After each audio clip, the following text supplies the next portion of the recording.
یہاں پر ایک بھائی نے پہلے دن ایک کاغذ دیا تھا مجھے، یعنی دوسرے دن کاغذ دیا تھا، پہلے دن سوال کیا تھا کہ ایک عام بندہ قرآن کس طرح پڑھے۔ یہاں پہ میں یہ آپ کی خدمت میں عرض کر دوں قرآن کس طرح پڑھنا چاہیے۔ سب سے پہلے تو قرآن مجید کے معاملے میں نہ کسی انسان کی بات سنیں، عام انسان مراد عوام ہے، نہ کسی فلسفی کی بات سنیں، نہ کسی مولانا کی بات سنیں، نہ کسی شاعر کی بات سنیں، نہ کسی خطیب کی بات سنیں۔ قرآن کے معاملے میں اگر اعتماد کرنا ہے تو اللہ اور رسول اور اہل بیت کی بات پر اعتماد کرنا۔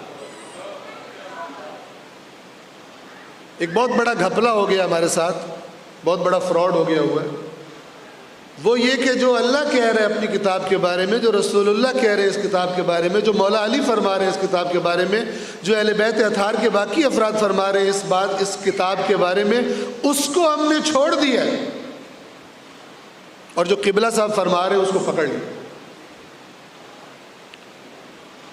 آپ جانتے ہیں اگر کوئی شخص اللہ کی بات پڑھے، وہاں کچھ لکھا ہو اور قبلہ صاحب اس کو کچھ کہے، قبلہ صاحب سے میرے مراد سارے ہیں، جو بھی یہاں بیٹھتا ہے، کوئی عنوان ہو، مولانا ہو، ذاکر ہو، خطیب ہو، شاعر ہو، وہ جو یہاں بیٹھ کے وہ بات کرتا ہے جسے سننے والے دین کی بات سمجھتے ہیں۔ وہ دیکھیں قرآن میں یہ لکھا ہے، ادھر سے دیکھیں قبلہ صاحب یہ فرما رہے ہیں، اگر وہ کسی بھی وجہ سے قرآن کی بات چھوڑ دے جو واضح ہے اور قبلہ کی بات سن لے، یہ وہ کام ہے جو اللہ نے بتایا ہے کہ یہودی اور مسیحی اب اللہ کی اپنی اپنی کتابوں کو چھوڑ کر اپنے علماء کی بات پر اعتماد کرتے تھے۔ عجیب بات ہے نا، سخت بات ہے۔ اور الفاظ بھی کیا استعمال کیے، ابھی اس کو میں سمجھاؤں گا تو آپ پر واضح ہو جائے گی۔ الفاظ بھی قرآن نے کیا استعمال کیے۔ قرآن نے فرمایا اتخذوا احبارہم ورہبانہم اربابا من دون اللہ۔ ان یہودی اور عیسائی عوام نے کیا کیا ہے؟ اللہ کی جگہ اپنے علماء کو اپنا رب بنا لیا۔ امام جعفر صادق علیہ السلام سے سوال کیا گیا اصول کافی میں،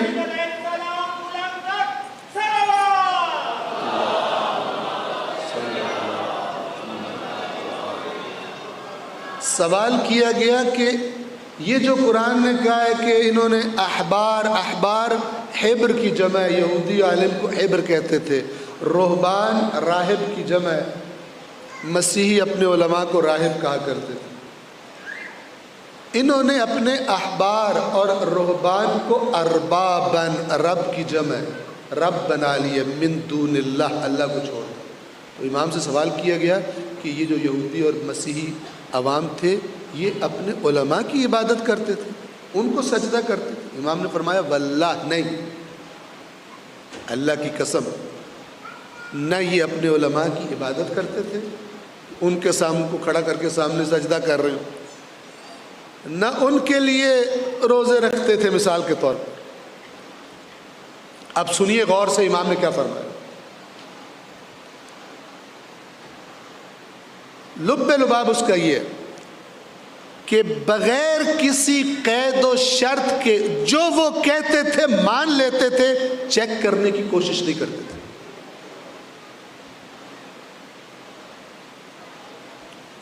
چیک کرنے کی کوشش نہیں کرتے۔ بہت اہم نکتہ، بنیادی نکتہ بتا رہا ہوں آپ کو، خدا کرے سمجھا پاؤ۔ اسے کہتے ہیں بزرگ پرستی۔ آج بھی امت مسلمہ کی ایک بہت بڑی مشکل یہ ہے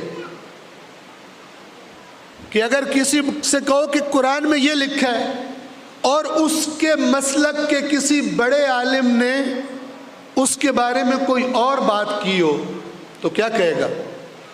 جو ہمارا بزرگ ہے نا، ہمارے بزرگ، وہ تیرے جیسوں سے قرآن بہت اچھی طرح جانتے تھے، انہوں نے جو بات کہی ہے نا وہ صحیح بات ہے، ہمیں صحیح سمجھ نہیں آ سکتی۔ اب وہ جس نے بات کی تھی وہ تو دنیا سے چلا گیا، اصلاح کا نظریات عقائد ٹھیک کرنے کا دروازہ کیا ہو گیا؟ بند ہو گیا۔ ابھی چند دن پہلے شاید آپ نے بھی دیکھا ہو، اگر کسی کو چاہیے ہو تو میں اس کو شیئر کر دوں گا، ٹھیک، ایک ویڈیو کلپ تھا، اس میں ایک مسلک کے عالم اپنے مسلک کی خصوصیت جس پر انہیں فخر ہے، جس کو کہہ رہے ہیں ہمارا امتیاز ہے، باقی جو ہیں وہ اس معاملے میں فارغ ہیں، یہ ہمارے مسلک کا امتیاز ہے۔ اور وہ امتیاز کیا ہے؟ اب سنیے، اس لیے قرآن میں لکھا ہوا ہے کہ قیامت کے دن رسول اللہ کہیں گے قرآن چھوڑ دیا تھا۔ کہتے ہیں کہ اگر میرے سامنے، فخر کر کے بتا رہا ہے، اگر میرے سامنے کوئی قرآن کی 1000 آیات بینات پیش کرے، آیات بینات کسے کہتے ہیں؟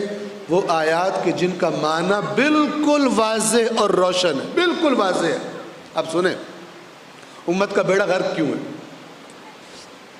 اصلاح کیوں نہیں ہوتی؟ اگر کوئی میرے سامنے قرآن کی 1000 آیات بینات لے کر آئے جو ایک مسئلہ بیان کر رہی ہوں اور وہ مسئلہ بڑا واضح سمجھ بھی آ رہا ہو، قرآن سے واضح طور پر بات سمجھ آ رہی ہو، ایک آیت نہیں، 2 نہیں، 1000 آیات بینات یعنی جو بالکل واضح اور روشن ہے، اور وہ ایک مسئلہ بتا رہی ہوں جو بڑا واضح ہو، لیکن ہمارے بزرگوں نے، ہمارے بزرگ علماء نے اس مسئلے کو کسی اور طرح بیان کیا ہو، تو میں فخر کر رہا ہے اس پر، تو میں کیا کہوں گا کہ قرآن تو حق ہے لیکن مجھے صحیح سمجھ نہیں آ رہا، اپنے آپ پہ میں شک کروں گا، مجھے صحیح سمجھ نہیں آ رہا، جو ہمارے بزرگوں نے مسئلہ کیا وہی ٹھیک ہے۔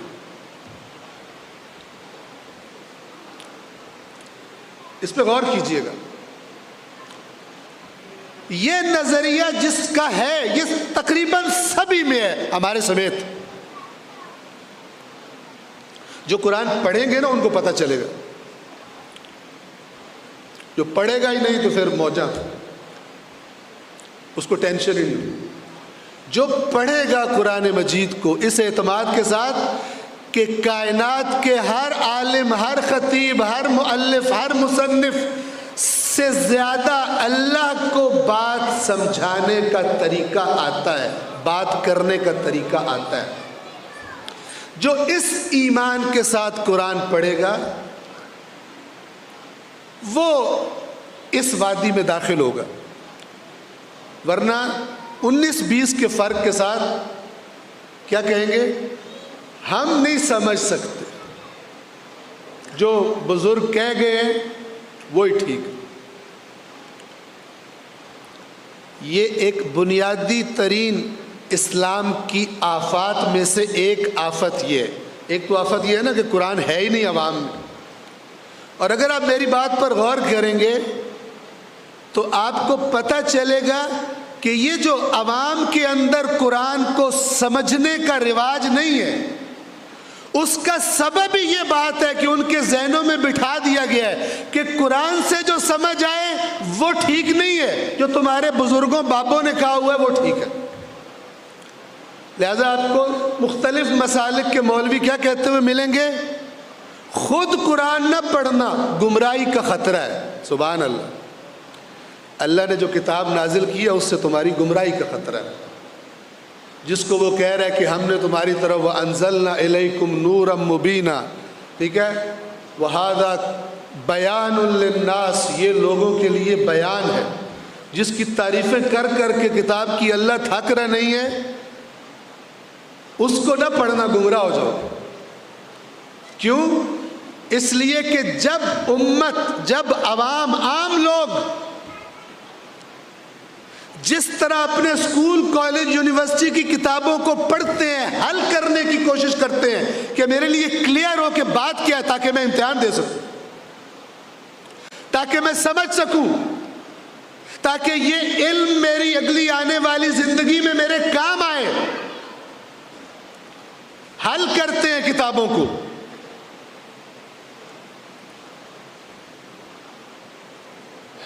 جب تک یہ کام نہیں کریں گے، جب یہ کام کرنا شروع کر دیں گے، اس دن آغاز ہوگا ان فرقوں اور ان جہالت کی بنا پر پیدا شدہ نفرتوں کے خاتمے کا۔ جو قرآن کے معیار اپنا لے گا اسے پتہ چلے گا سب لوگوں میں سے کون حقیقت میں حق رکھتا تھا نبی کا وارث کہلانے کا، کون حق رکھتا تھا کہ امت کی باغ دوڑ اس کے ہاتھ میں سونپی جائے۔ ورنہ جو بابا پرستی ہے اور بزرگ پرستی ہے، اس کے چمتکار آپ دیکھ رہے ہیں کہ کچھ عقل کے اندھے اتنی پستی میں گر گئے ہیں، تعصب کی وجہ سے اتنی پستی میں گر رہے ہیں کہ یزید اللعین کا بھی دفاع کرنے پہ اترا ہے، یزید اللعین کا دفاع کرنے پر اترا ہے، اس کو ڈیفینڈ کرتے ہیں۔ ختم اللہ علی قلوبہم، اللہ نے ان کے دلوں پر مہریں لگا دی۔